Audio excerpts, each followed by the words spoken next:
Hello students and parents. Today we are jumping into 4.5 of chapter 4 in Fundamentals of Math.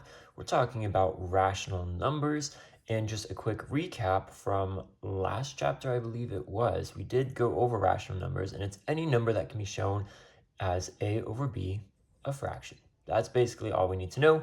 These include proper, improper, and mixed numbers. We covered this last section in 4.4.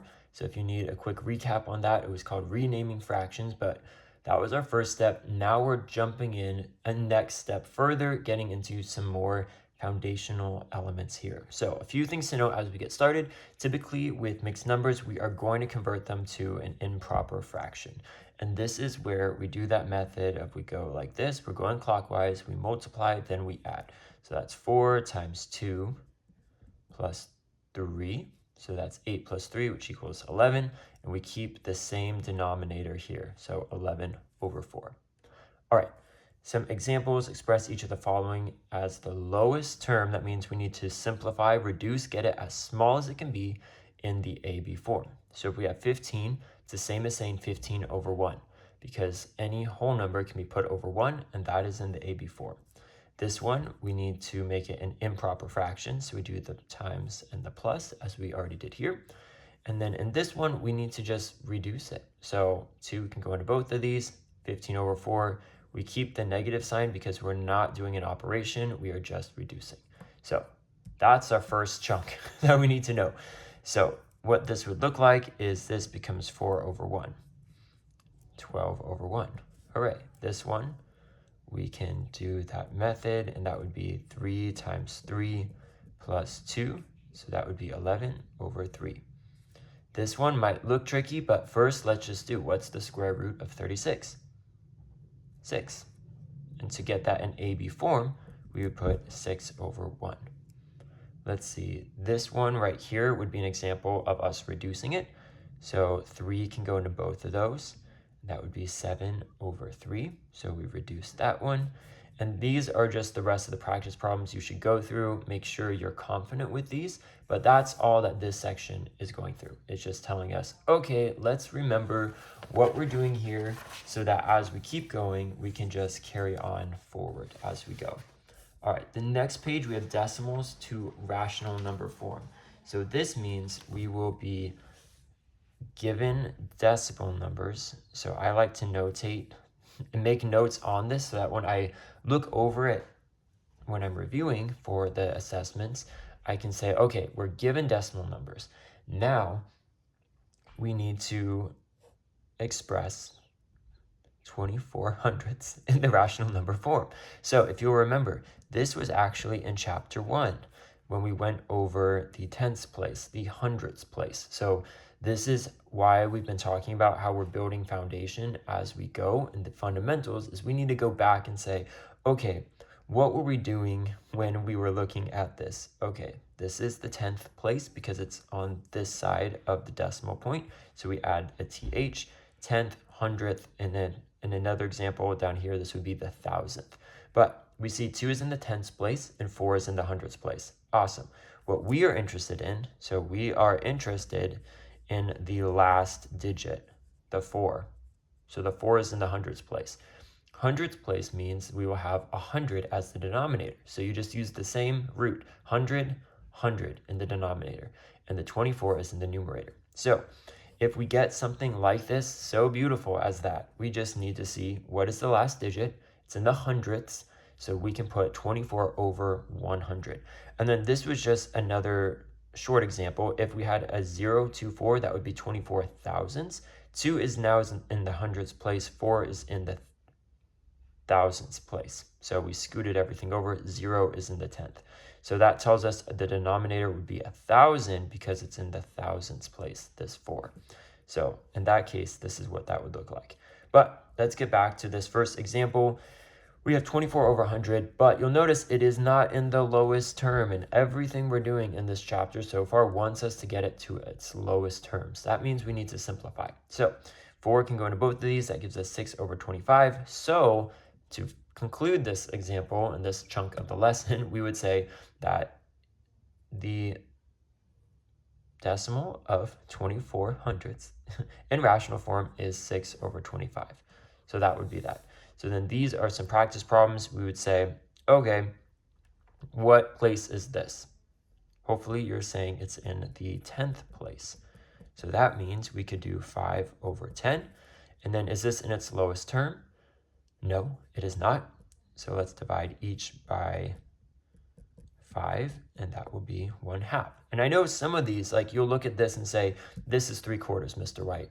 This, that is, I believe it's 1/5. Some of these you just know, but we need to show our work because it can get trickier. And so these practice problems are to get us used to what we're doing. So if we see this one right here, what place is the 5 in? That is in the hundredths place. So that tells me I can do 75 over 100. But this still needs to be reduced quite a bit.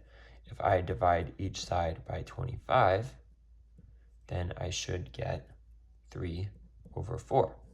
And maybe you don't know it's 25 to start, so you could do divided by 5 and then see what that number is. Okay, and then keep going down until you get to 3 over 4, but this is as low as you can get for that. The next thing from here, so you may be given larger numbers that have a digit in the ones place. That's right here, the 2 in 2.25. If this is the case, you would rewrite the equation in this format first as a mixed number. And this tells us 25. 5 is in the hundreds, so it's 25 over 100, so 2 and 25 hundredths. First, then you convert it to an improper fraction, which would be doing this method times and plus. Finally, you then bring it down to as low as it can go. So let's see, in this one right here, so we have 5, and this is in the 10th place, so that would tell me it's 5 and 2 over 10. Then we can do this times and plus. So 10 times 5 is 50, plus 2 would be 52 over 10. And then I need to reduce that. So let's see, I know for sure 2 can go into it, which will get me 26 over 5. Can 5 go into that? No, it cannot. Nothing else can, so that should be my answer there. And then similarly with these ones, you would just rewrite it 3 and 35 over 100. Then do that method, and you'd say get 335 over 100. Then you need to reduce it. This one over here would be 9, and this is in the 10th place, so over 10. Then you do the same method, times and plus, so it's 90 plus 4, 94 over 10, and then you need to reduce it. So if you get a bigger number, don't worry, you just follow these steps, and you want to get it to the improper fraction, essentially, and then you can just reduce it as you go. All right, from here, now we're given rational numbers, and we need to put them into decimals. So this is the opposite, how I mentioned in class, like they teach us one way, and then guess what? We need to know how to do it the other way. So in this one, we're going to be given rational numbers in the A over B form, so fractions. We're going to be given fractions, and we need to express it as a decimal. This is the opposite of what we just did. So that's what I just mentioned. Our first method for this. So if the denominator can be written as a fraction with a denominator of 100, so that's important to know, then this will be the fastest method to use. So if I see 9 over 25, ooh, does 25 go into 100? Actually, yeah, I know it does by 4. So if we know that 25 times 4 equals 100, then we do that to both sides. So that's really important. Whatever we do to the denominator, we also need to do up here in the numerator. So if we are able to do that, we do 36 over 100. Then once we have that, we can bring the decimal over 2 places from our last digit, which is the 6, and we will get 0.36 as the answer. The main thing, remember, division makes a number smaller. So we need to go to the left. So if I have 36 over 100 and I have 36, I'm saying how many points do I need to go in which direction? So 36 over 100, this is a division. That tells me I'm dividing. And then the 2 zeros tell me how many places. So if it was just 36 over 10, I need to just move it over 1. And that would be 3.6. But since it's 36 over 100, I need to move it over 2 places. I know I'm dividing, which means I need to go 2 places to the left. So that would get me 36 hundredths would be when I was given this fraction, 9 over 25, is equivalent meaning equal to 36 hundredths. All right, method 2, and I think this one might be the easier one unless you quickly can see, like if it's a 5, if it's a 20, then or a 10, then I would use this method because we know through our divisibility rules, okay, that should be okay for us to do. But method 2 might be more common if you don't see. So if the denominator cannot be written with a denominator of 100, then we do long division. So we're given 3 over 8. We need to convert it to a decimal. That's what it's asking us to do. Then I put, technically we could do 8 times 125 to get a denominator of 1,000 and then use this first method. But I think at this moment with what we're learning, that would be a little bit too complicated and just open up more room for potential errors or mistakes. So let's just use this method 2 in saying we need to convert 3/8 into a long division problem.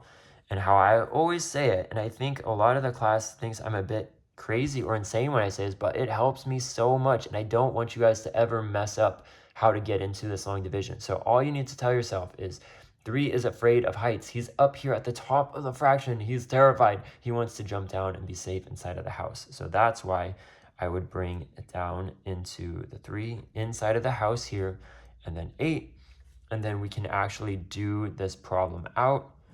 Just add a couple zeros. I don't know necessarily how many zeros I'm going to need, but we do know the decimal point will stay there. So 8 doesn't go into 3, so that's why I put a 0. And then 8 times 3 would be 24. If I did 8 times 4, that would be 32, so that's too big. So 24 is what I'm going to get here. 10 minus 4 is 6, and then we have a 0. 8 times 7 would get me 56, so that's pretty close. 8 times 8 is 64, so let's go with 7. So we have 56. And then now we have 40. 8 can go into 45 times. So we have 0.375 as our answer for this when we were told put 3 over 8 into a decimal. So some of these practice problems you can do here. I'll do this one, number 3, with you. So 2 is afraid, needs to go in the house. So I would have 5 into 2 here. Let's add this here. 5 cannot go into 2, so that would be 0. How many times can 5 go into 20? It can go in 4 times. So 0.04 would be right there. Let's do this one right under here. So 9 over 4, we need to get that into a decimal. So 9 goes inside of the house. Nice, safe, and sound. So let's see, 2 can go into there. This would give me 8. Then we have 1, drop that down. 2 can go into that as well, 8.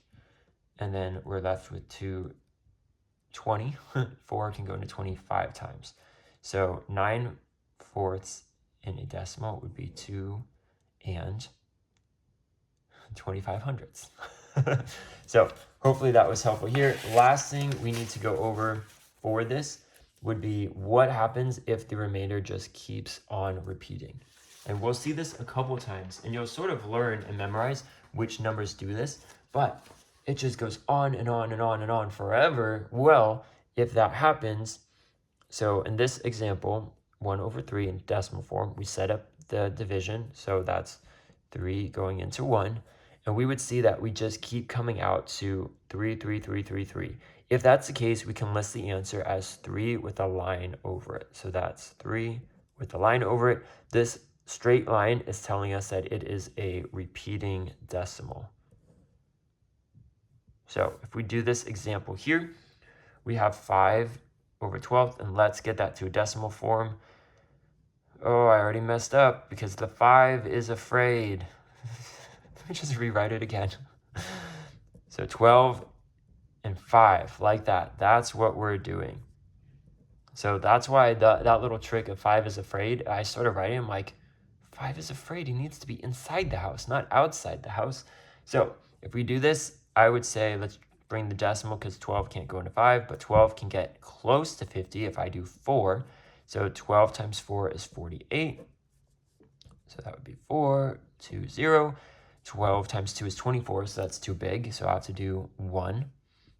So that would get me 12. And then this would be 8. Can't go into there, so we drop the 0 down.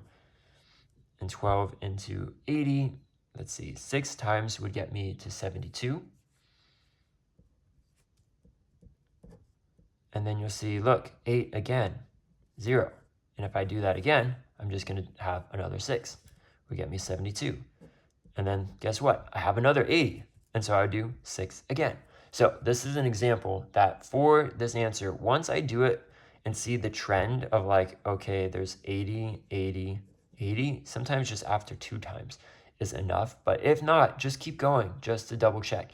And then you would see, okay, the 6 is the repeating. So in my answer, I would want to put 0.416 with a line over it. This line is telling me, okay, this is repeating. If I just saw this, if I gave this as my answer, I would say, oh, your answer is 41666. That's it. It's done. But no, the 6s don't end. They go on forever. So we need to add the line there. Same idea with this. You can go ahead and try that out on your own. And then lastly, what happens if we're given a mixed number and told to convert to a decimal? So let's try this example. Convert 1 2/3 into a decimal form. First, let's turn it into an improper fraction. So just a quick review from last section. Again, we do times and plus. So 3 times 1 plus 2, which equals 5/3. So that's how we have this here. So that's our improper fraction. Then we carry this on of doing the long division. So we have 3 and 5, and we say it can go in there once. So add a decimal, see how big we're going to have to make this. Who knows? So that would be 3. Then we bring it to 2. Let's see. 6 would get me to 18. 20, what would it be? 6 as well would get me to 18. And let's try it just one more time because maybe it will have something different. I don't know. Let's see. So this will be 20. Nope. Same thing. 6, 6, 6, 6, 6. So we see a 20, we see a 20, and we see another 20. So that tells me for my answer down here, I could say it's 1.6 with a line over it. And this line on top, the little hat, is telling me that the 6s are just going to keep on repeating forevermore. So you have some homework problems here. You want to go through each of the sections I just walked through will have problems with that. So that is going to be very helpful for you to practice. It's just this one page, so you're in luck. But if you are getting stuck, that's what you need to do is go back, flip through, like this one, express each number as a rational number in its lowest term. That means that was back on this page, the very first one. So like I see 3, oh, that's 3/1.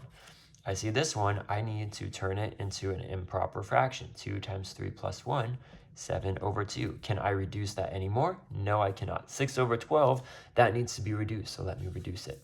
This one, express each decimal in its lowest term rational number form. So same thing, we're given a decimal, so go back through the packet. You can also look at this in your book. So what I've created here is supposed to be a secondary helpful thing for you to go through if what we go over in class as well as what is in the book is not helpful. My hope is that this will be the next most helpful thing. So we have 2 3/10 here. So this is in the 10th spot. So if I were to write this as a mixed number, I would say 2 3/10. Then let's do this clockwise times and plus. So that would be 2 times 10 plus 3, which would be 23/10. So I made it into an improper fraction.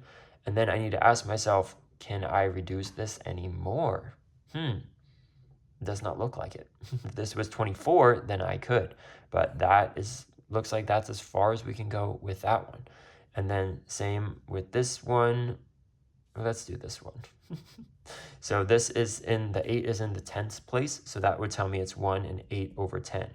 So I can do the clockwise motion and the plus multiplication and the adding. So 10 times 1 is 10 plus 8 would be 18/10. But then I say, am I done here? No, because we can reduce this. I know for sure 2 can go into both of these, which would get me 9/5. And that looks like that's as low as I can go. These ones express each rational number as a decimal. For that, let's just do the long division. I think so. We'll do the long Let's see. Yeah, we'll do it for this one. So 4 and 1. So it can go into here 2. So that would be a 0. And then we do 8 here, 2 and 0, and go into 5. So 0.25. But let's say we know that 5 can go into 100. I was trying to figure out which one would be the best to do that. I probably should have done the division for that one. But in our method 1, I know 5 times 20 equals 100. So I do 20 towards the top, which would be 60. So I could say that that is 0.60, or just 0.6 would be fine. The reason we can do that is we are seeing there's 2 zeros, so I need to go 1 and 2 over to the left because we're dividing. So 0.6, 0.60, that would be good. We'll do this last one for you. So 8, 5 is afraid, goes inside of the house. So then, let's see, just add a couple of zeros, see how big we will get this. And go into their 0 times. 8 times 7 would be too big. 8 times 6 is 48. So we'll start with that one. Brings a 2 down and a 0. 8 times 2 is 16. That would be 4, 0, and 5. So 0.625. Or, how would we say this? 625 thousandths, because this is in the thousandths place. All right, so hopefully this was helpful. As always, if you need extra additional help, please let me know. But all of these practice problems are here so that you can practice and get to know it. That's what you need to know in math, is you need a lot of practice. So hopefully this was helpful.